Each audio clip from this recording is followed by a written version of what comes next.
하나님께서 우리들에게 주시는 말씀은 마태복음 3장 1절에서 12절 말씀입니다.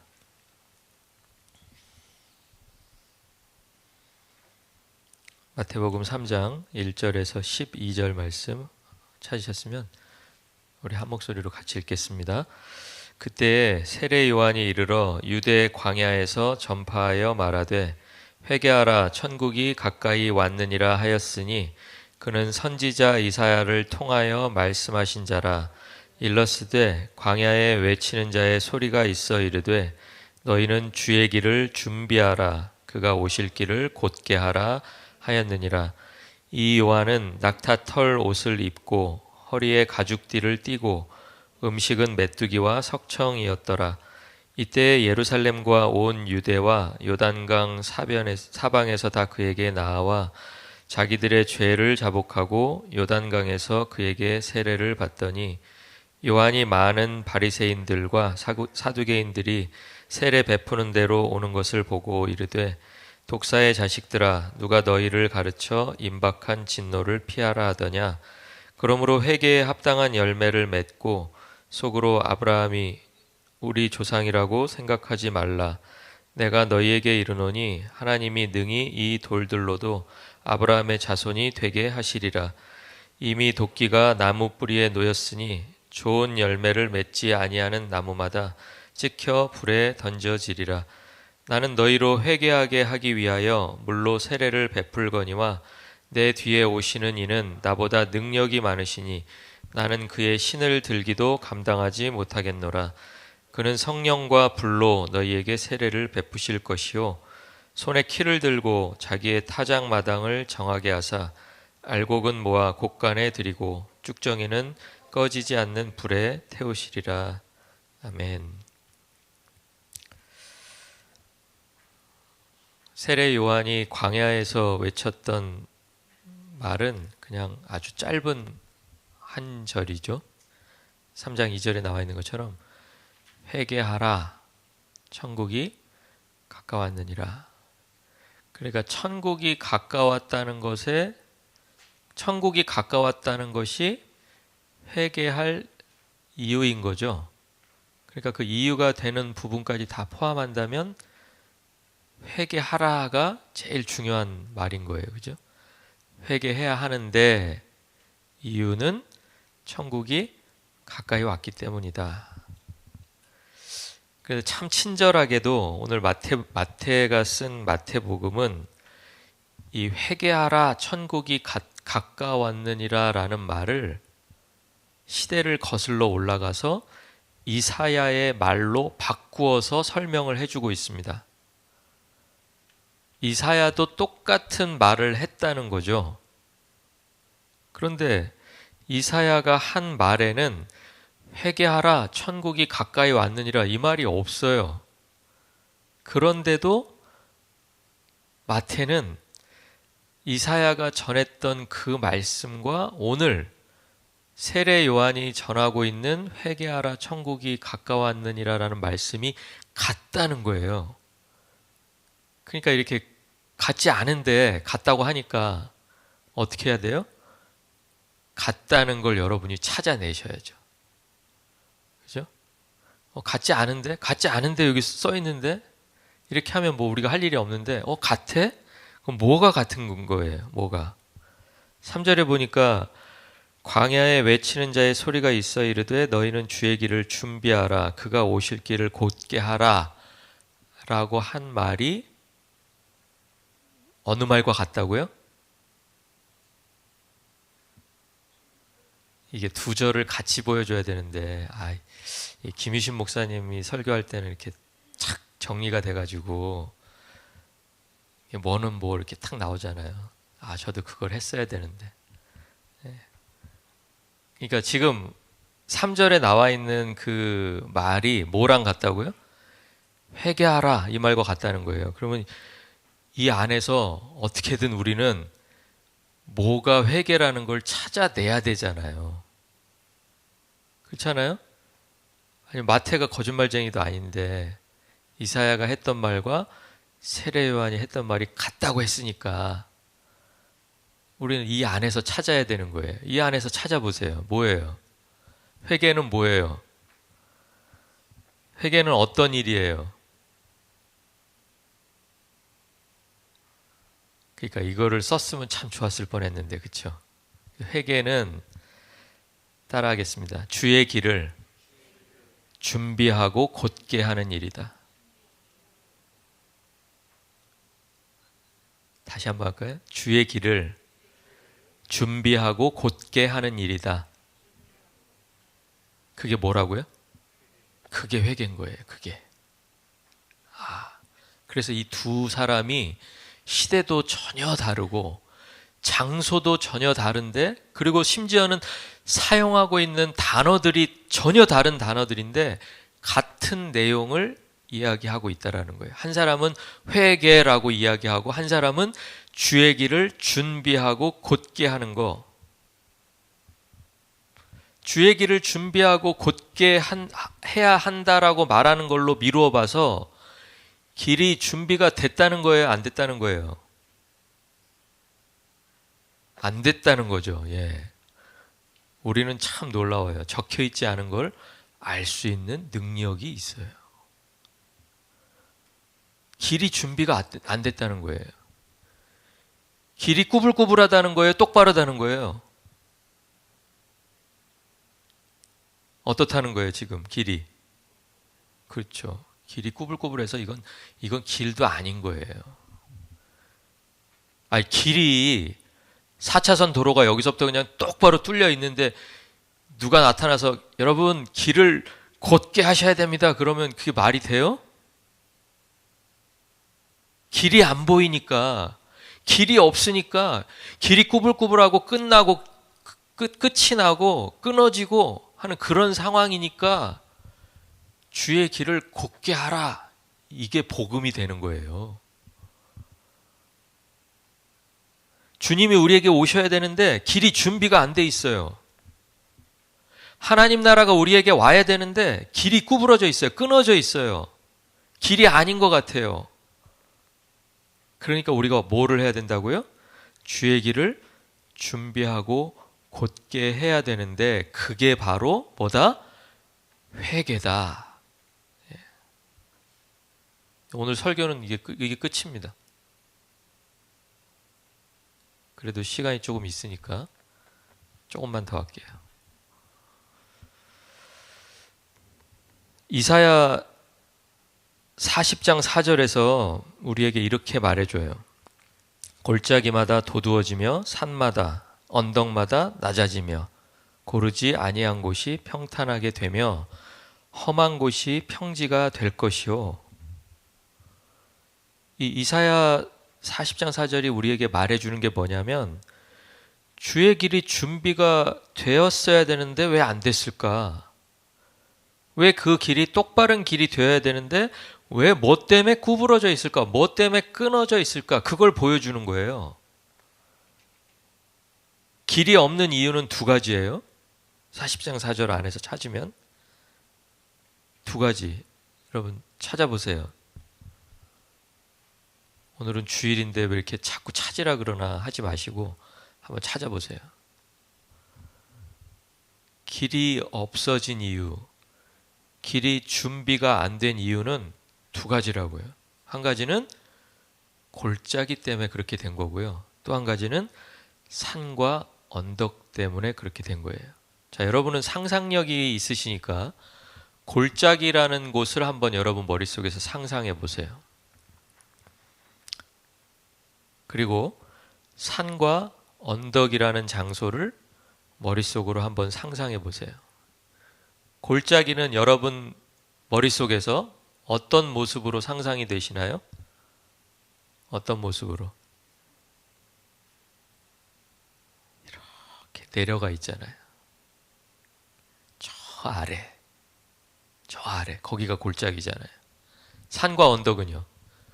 이 골짜기와 정반대죠. 정반대. 우뚝 솟아있고 높은 그런 모습이 아마 여러분 머릿속에 떠오르실 거예요. 그런데 그 정반대의 두 가지가 하나님이 우리에게 오시지 못하는 이유가 된다라는 거예요. 하나님 나라가 우리에게 지금 가까이 왔는데 가까이 온 그 하나님 나라를 우리가 경험하지 못하는 그 이유가 바로 하나는 골짜기, 하나는 산과 언덕이라는 거예요. 하나님과 하나님 나라가 우리에게 오는 것을 가로막는 장애물들이에요. 골짜기는 뭘까요? 여러분 삶 속에서 여러분 골짜기는 뭐예요? 어떤 때 여러분 골짜기가 떠오르세요? 인생이 그냥 바닥에 있을 때죠. 바닥을 칠 때. 언제 무슨 일이었는지는 모르지만 인생이 그냥 저 바닥으로 막 내려가고 있을 때. 그런데 하나님이 보실 때 우리가 언제 인생이 저 바닥으로 막 내려가요? 언제 우리의 인생이 골짜기로 내려가요? 여러분 돈 없을 때 골짜기로 내려가는 거 아니에요. 돈 없어도 살아요. 여러분 친구가 없을 때 여러분 골짜기로 내려가는 거 아니에요. 친구 없어도 살아요. 그런데 뭐가 없을 때 못 살아요, 우리는? 뭐가 없을 때 못 살아요? 권사님, 뭐가 없을 때 못 살아요? 제가 권사님한테 질문 한 번도 안 했죠. 그렇죠.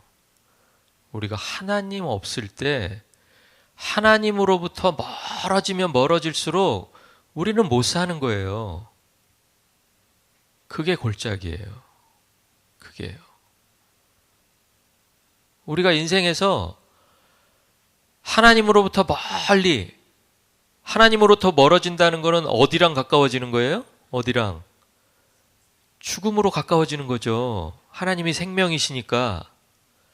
하나님으로부터 멀어진다는 건 어디로 가까워지는 거예요? 거짓으로 가까워지는 거죠. 왜냐하면 하나님이 진리이시니까요.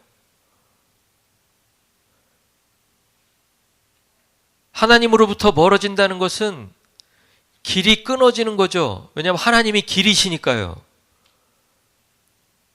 그냥 끊어진 그 길에서 골짜기 어딘가에서 우리가 우리의 죄 때문에 그 사망의 권세 때문에 헤매고 있는 그 이유가 바로 하나님과 하나님 나라를 우리가 경험하지 못하는 첫 번째 이유라는 거예요. 그럼 이제 반대로 그 골짜기만 있느냐? 골짜기 말고 또 뭐가 있어요? 산과 언덕이 있죠. 산과 언덕은 뭘 말하는 걸까요? 산과 언덕은 여러분이 교만하다는 거예요. 여러분의 교만한 상태가 그게 산과 언덕이라는 거예요. 사람이 언제 교만해져요? 언제? 우리는 교만해 보지 않아서 잘 몰라요. 그래서 제가 가르쳐 드려요. 사람이 뭔가를 손에 쥐면 교만해져요. 근데 그 뭔가는 내가 매일매일 손에 쥐던 걸 손에 쥐었다고 교만해지지 않아요. 그러니까 이 얘기는 무슨 얘기예요? 가져보지 못한 것을 내가 한번 가져보면 그 다음에 사람이 교만해져요. 갖지 못했을 때에는 우리한테 누구밖에 없었어요? 누구밖에? 하나님밖에 없었어요. 광야에서는 오늘 저희가 찬양에서도 광야를 빈들을 찬양했고 또 오늘 제목도 또 광야인데요. 광야에서는 뭐 누가 특별히 뭘 가질 게 없어요. 그렇잖아요. 거기엔 누구밖에 없었어요?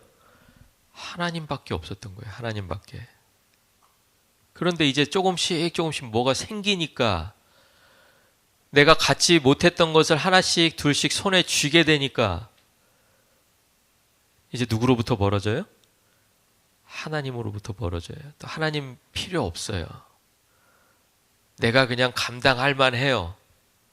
내가 그냥 내 힘으로도 살 것 같아요. 서 있을 것 같아요. 이 교만이 하나님이 우리에게 오시는 길을 막고 있다는 것을 여러분 기억하시기 바랍니다.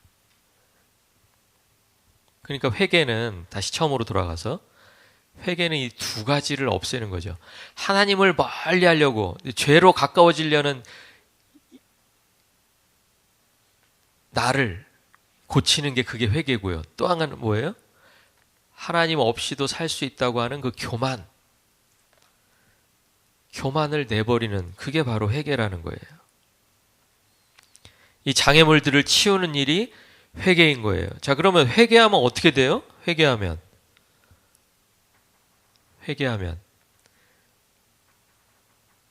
3절 한번 다시 한번 보여주실래요? 3절. 자, 회개를 했어요. 회개를 하면 이제 어떤 일이 벌어지겠어요? 길이 준비가 되는 거예요. 길이 생기는 거예요. 그리고 또 어떻게 돼요? 길이 곧게 나는 거예요. 그게 회개예요. 하나님과 나 사이에 평탄한 길이 생긴다는 거예요.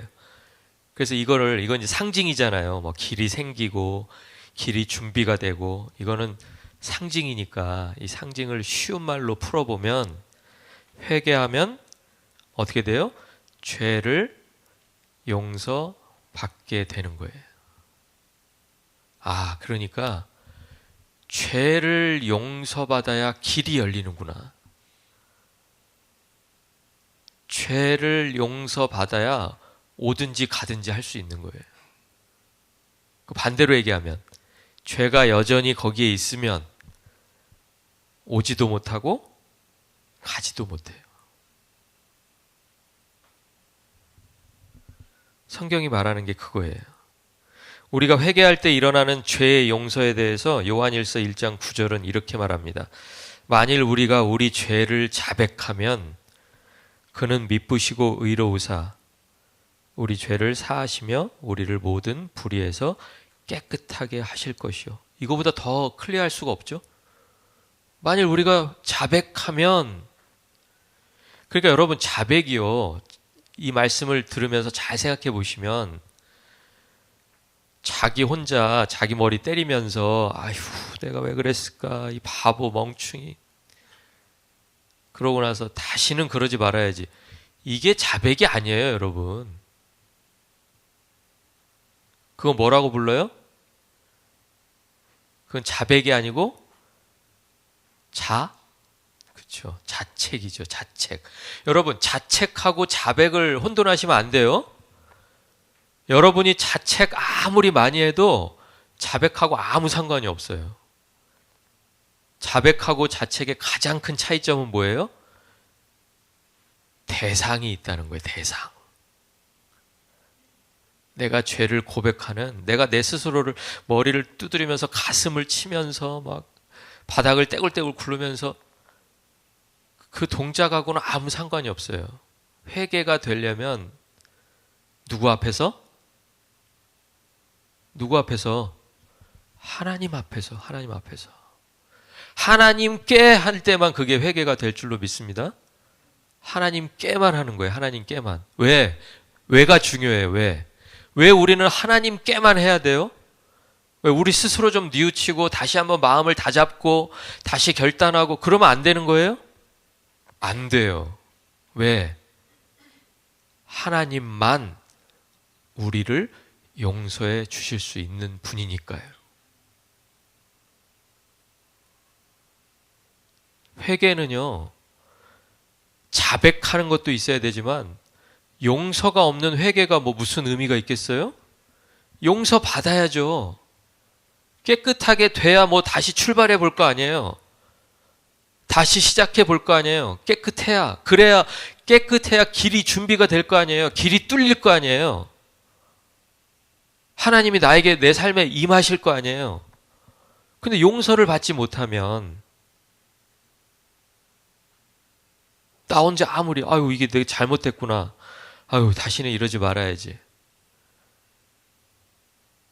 그리고 그 다음날 이제 다시 해봐요?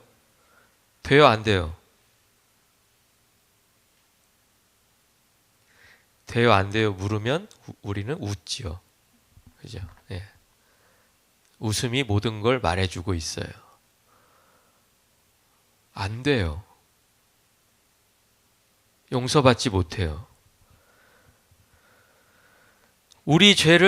우리가 우리 죄를 그에게 고백할 때 그가 우리를 용서해 주시는 거예요.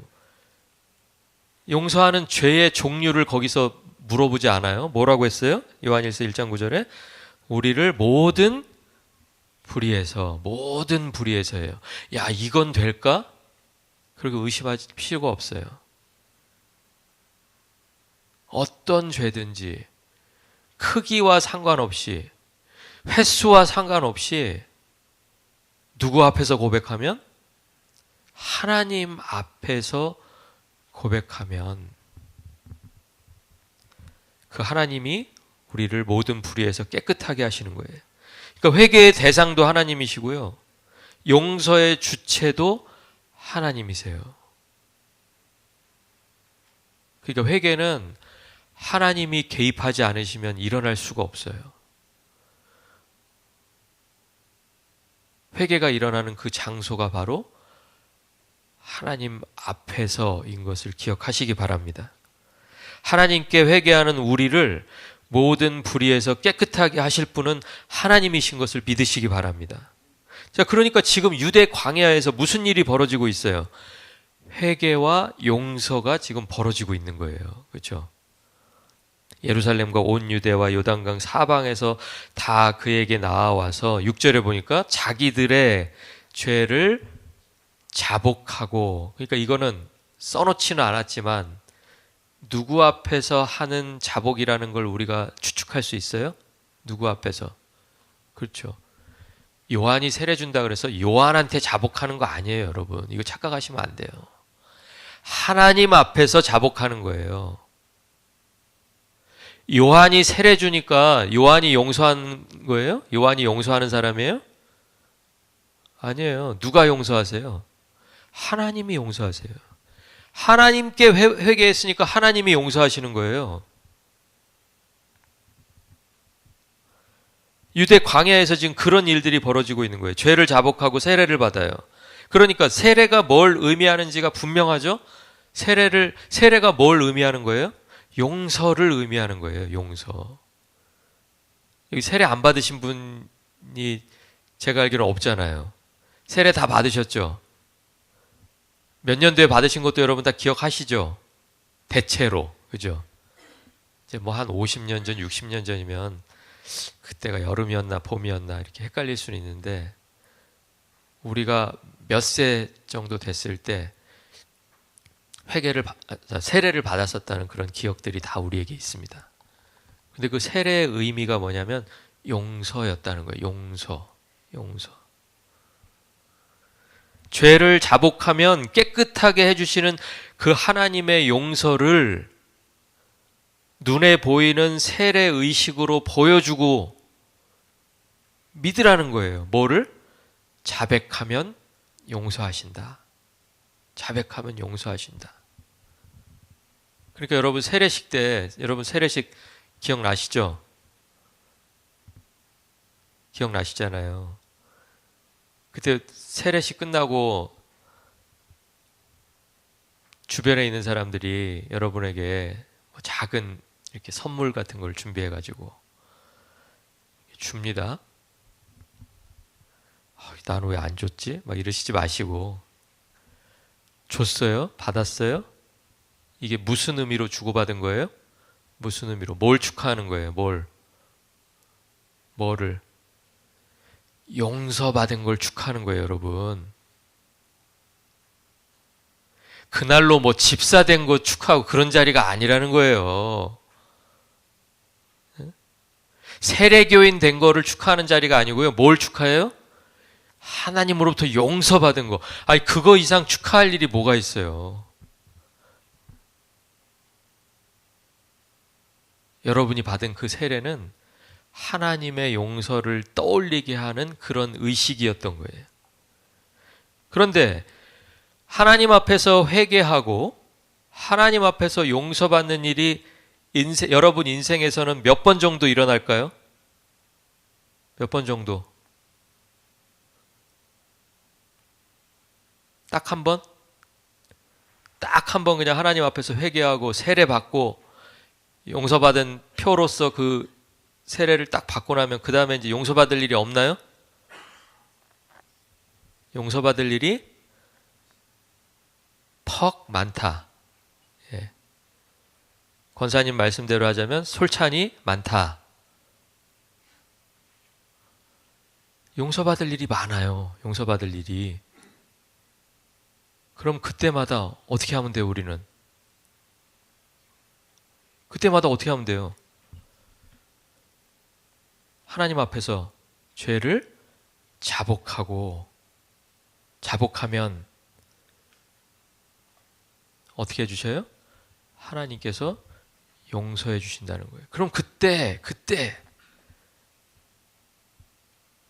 또 어딜 가서 또 세례를 받나요? 또 목사님한테 전화해가지고 제가 이번 주에 또 자복하고 회개하고 이제 또 세례 받아야 되겠습니다. 이렇게 하나요? 보통은 그렇게 안 하죠. 세례는 기억하시면 되는 거예요. 기억하시면. 언제? 특별히 언제? 내가 내 죄를 하나님 앞에 자복하고 하나님으로부터 용서받았다라는 그 확신이 필요할 때 여러분이 받았던 그 세례를 떠올리시면 되는 거예요. 왜? 그 세례를 무슨 의미로 해줬으니까? 용서받았다는 의미로, 하나님께서 깨끗하게 하신다는 의미로 우리들이 그 예식을 거행했잖아요. 살아가면서 자신이 받았던 세례를 기억하면서 죄를 자복하고 용서를 받는 거예요. 몇 번이 되었든. 그때마다 우리는 이렇게 생각하죠. 주님이 나를 용서하셨구나. 주님이 나를 용서하셨으니까 이전에는 끊어졌던, 이전에는 막혀있던 하나님과 나 사이의 길이 드디어 뚫렸구나. 이렇게 확신하면서 살아가시는 저와 여러분이 되실 수 있기를 주의 이름으로 축원합니다. 여러분의 회개가 그런 거예요. 뚫려있던 길을 막 연결하고 막혀있던 길을 다시 내고 주님이 오시는 그 길을 예비하는 그 일이 바로 여러분이 회개라는 거예요. 이 감격을 가지고 하나님 앞에서 우리는 살아가야 되는 거예요. 자, 그런데 그런 감격스러운 현장, 그런 중요한 현장에 지금 누가 나타나냐면 바리새인들과 사두개인들이 나타나서 7절 한번 보세요. 7절에 그렇게 돼 있어요. 요한이 많은 바리새인들과 사두개인들이 이제 여러분 이거 읽어보시면 이제 느낌이 딱 오실 거예요. 어디로 와요?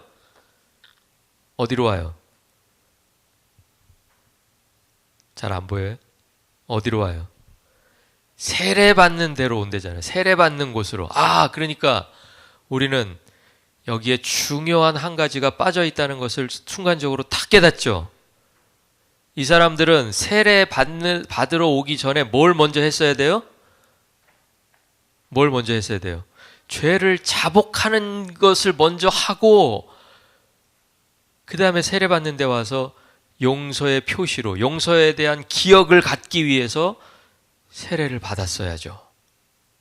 근데 이 사람들은 지금 어디부터 오고 있어요? 세례 받는 대로 오고 있다라는 거예요. 이해가 가시죠, 이제? 이게 무슨 말인지, 왜 이렇게 썼는지. 마태가 그러니까 이 사람들을 지금 고발하는 거예요. 이 사람들 원래는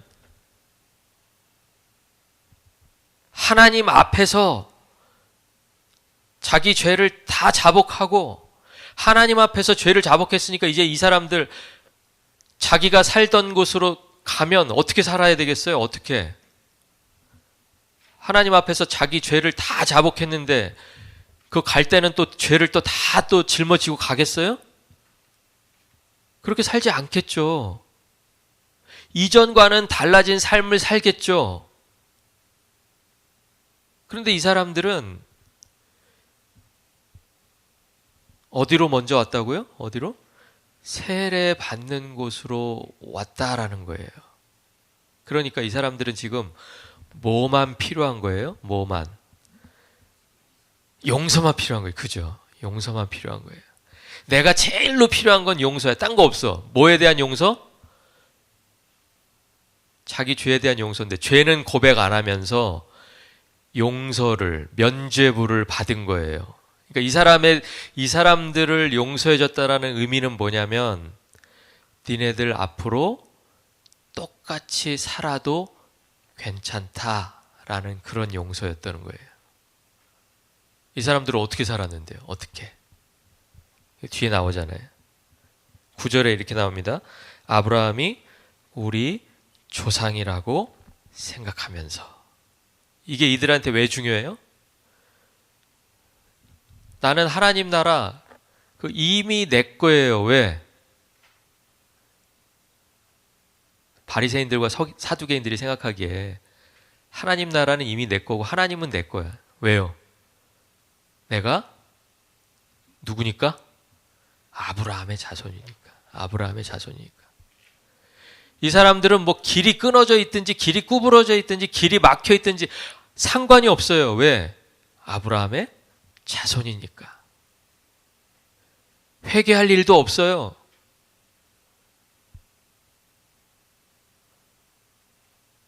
하나님의 나라는 내 거니까 그냥. 다른 사람들이 세례를 받고 용서받았다고 하니까 그래 나도 그 세례를 받고 세례 받으니까 이제 어떻게 해줬어요? 다른 사람들의 눈에는 깨끗한 사람, 하나님 앞에 준비된 사람, 이제 새 삶을 살아갈 사람 그렇게 보이잖아요. 그러니까 그게 그렇게 갖고 싶었던 거예요. 이 사람들의 삶은 전혀 달라지지 않을 거예요. 그들에게 세례는 다른 사람들에게 용서받는 사람이라는 인정을 받고 깨끗한 사람이라는 것을 증명해 주는 것 외에는 아무것도 아니에요. 세례받은 후에도 지금까지 살아왔던 방식은 바꾸지 않을 거예요. 그들이 살아왔던 방식을 바꾸지 않는다면 그들은 뭐 가운데 있는 거예요? 죄 가운데 있는 거죠. 다른 사람들은 내가 죄인이라고 오늘 아침에도 정죄하고 왔던 그 사람은 광야를 향해서 나와서 자기 죄를 자복하고 하나님으로부터 용서를 받는데 이 사람은 그냥 용서의 형식 그것만 충분하고 죄는 자백하지 않고 여전히 죄 가운데 살아가는 그런 사람들이기 때문에 오늘 세례 요한이 그 바리새인들과 사두개인들을 향해서 독사의 자식들아 누가 너희를 가르쳐 임박한 진노를 피하라 하더냐 이렇게 말했던 거예요. 그들은 우리는 아브라함의 자손이라는 자부심 하나로 열매는 없어도 상관없는 사람처럼 그냥 겉모양만 유지가 되면 겉으로만 용서받은 사람이라는 인정만 받으면 상관없다고 생각하고 그렇게 살아가는 사람들이었다라는 거예요. 저와 여러분에게 두 가지 선택이 있어요. 이 본문을 통해서 우리가 깨닫는 것은 나의 죄를 하나님께 자복하고 하나님의 용서를 받고 살아갈 것인가? 아니면 바리새인과 사두개인들처럼 겉으로 보이는 모양, 이름 그것을 붙들다가 열매를 놓치게 될 것인가?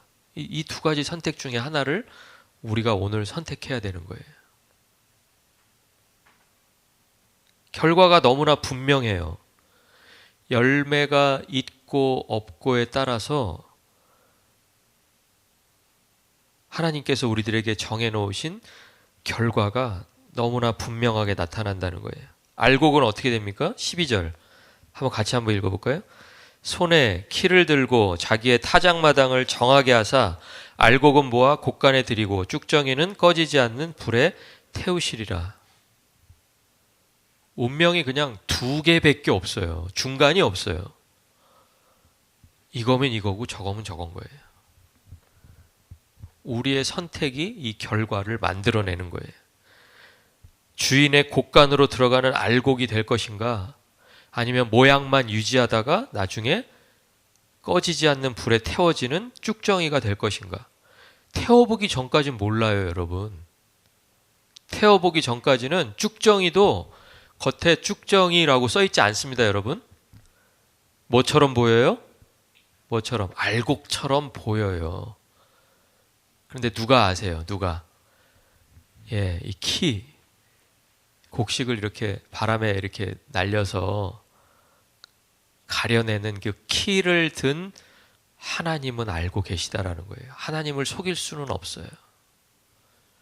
우리가 잠시 세상에서는 사람들의 인정을 받고 또 사람들로부터 그 정도면 됐다, 그 정도 살면 괜찮다, 그 말을 들을 수 있을지는 모르지만 하나님 앞에 가면 두 가지로 그냥 분명하게 나뉠 수밖에 없는 거예요. 네가 알곡이었느냐, 네가 쭉정이었느냐, 그 두 가지밖에 없어요. 근데 알곡은 누가 알곡이에요? 죄를 자백하고 하나님 앞에서 용서받으면서 하나님 나라 오실 길을 곧게 하는 사람들, 하나님 나라 오실 길을 준비하는 사람들, 그 사람들이 바로 알곡이라는 거예요.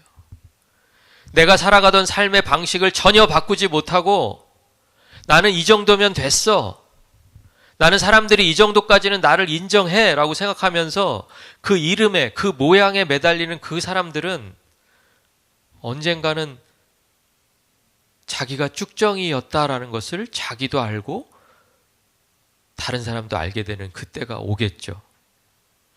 우리가 그 두 가지에서 선택을 해야 되는 거예요. 오늘 이 말씀을 준비하면서 저는 왜 광야에서 그 말씀을 선포했을까를 생각해 봤습니다. 광야는 어떤 곳인가요? 광야는 고독한 곳입니다. 광야는 누가 잘 나가고 싶어 하지 않는 곳이에요. 좀 돌보지 않는 땅, 버려진 땅, 그곳이 바로 광야입니다. 그리고 무엇보다도요, 길이 보이지 않는 땅이 바로 광야인 거예요.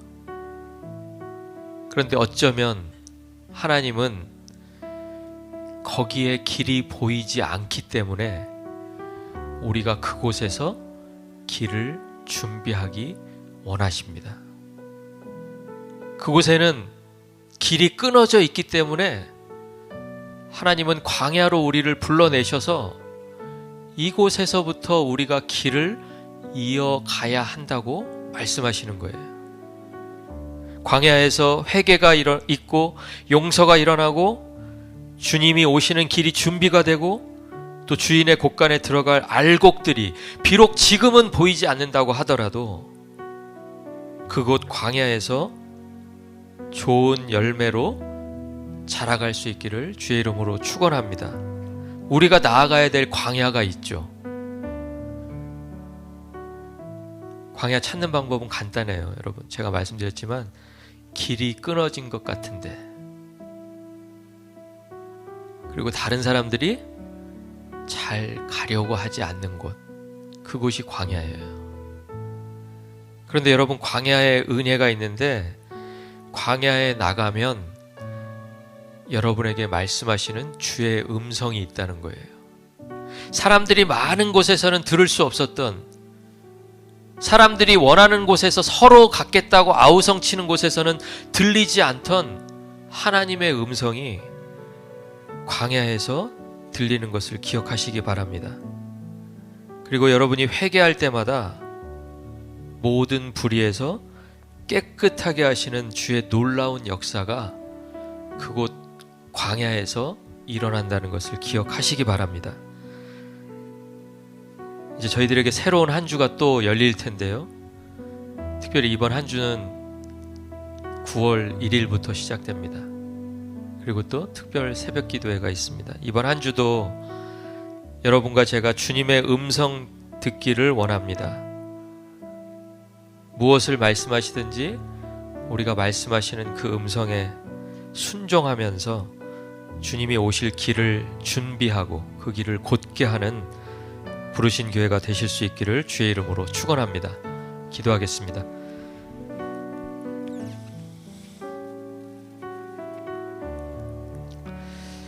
주님과 우리를 가로막고 있는 그 죄악의 깊은 골짜기들, 또 교만의 높은 산과 언덕들을 우리의 삶에서 제하여 주시기를 간구합니다. 우리가 우리 죄를 자백할 때, 그 자백이 하나님 앞에서 일어날 때 하나님은 그 죄를, 그 불의를 깨끗게 하시겠다고 약속하셨습니다.